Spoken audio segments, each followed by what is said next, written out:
I'm Matt Bishar, and I'm at the La Quinta Resort and Club in Palm Springs for REITwise 2017, NAREIT's Law, Accounting, and Finance Conference. Joining me today is Josh Herrenkohl, Principal and Global Real Estate Advisory Leader with EY. Josh, thanks so much for joining us. Thanks for having me. Now, I'd like to start by talking about technology. What are some of the latest trends that you're seeing that could impact the real estate industry?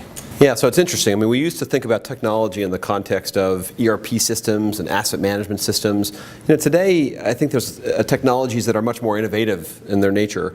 So things like predictive analytics, right? This is one, the whole concept of how do you leverage data that's already available to a company today to be able to make better decisions.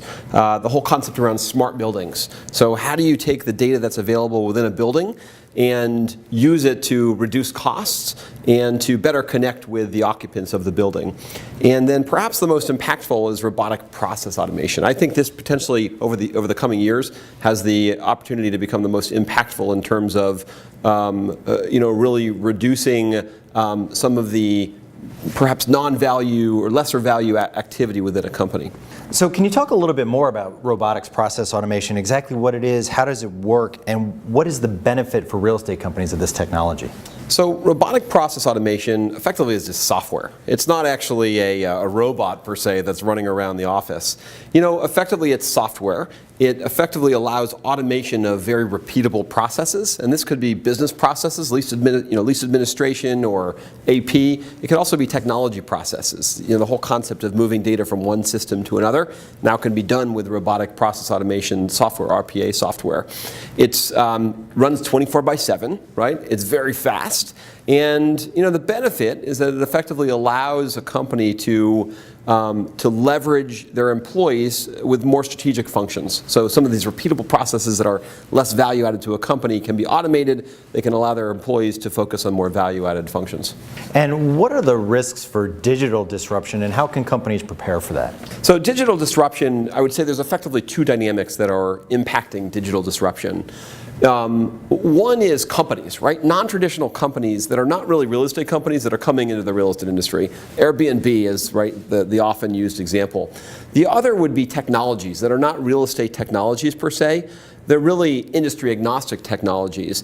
And examples might be analytics technologies or robotics technologies. And so the way that a company can prepare, right, for disruption, I would say that the leading practices are around several different things. One is some companies are actually hiring a chief innovation officer, thinking about how to stay ahead of the trend to be able to really stay competitive out in the marketplace.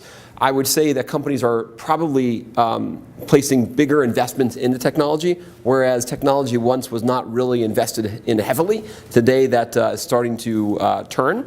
I would say that also change management, the whole concept around how do you enable your employees to think differently? Because at the end of the day, the way that we did things over the last 15 years really is not sustainable. We need people to be thinking bigger picture, to be more strategic, to be more innovative in terms of their thought processes. And then I'd say the last point is around thinking about data. It's no longer sufficient that you have really smart people that are making decisions. You now need to be able to leverage all of the data that's available to pretty much every company that's out there to work in conjunction, right? Leveraging analytics together with those smart people to make more effective decisions. And picking up on that idea of analytics and all that extra data that technology provides, how are companies using that to enhance the customer experience? So I would say there's really kind of three areas, right, that come to mind. One is smart buildings, which I mentioned before. Again, the whole concept around how do you leverage data within a building to make better decisions, to better connect with employees, to reduce costs.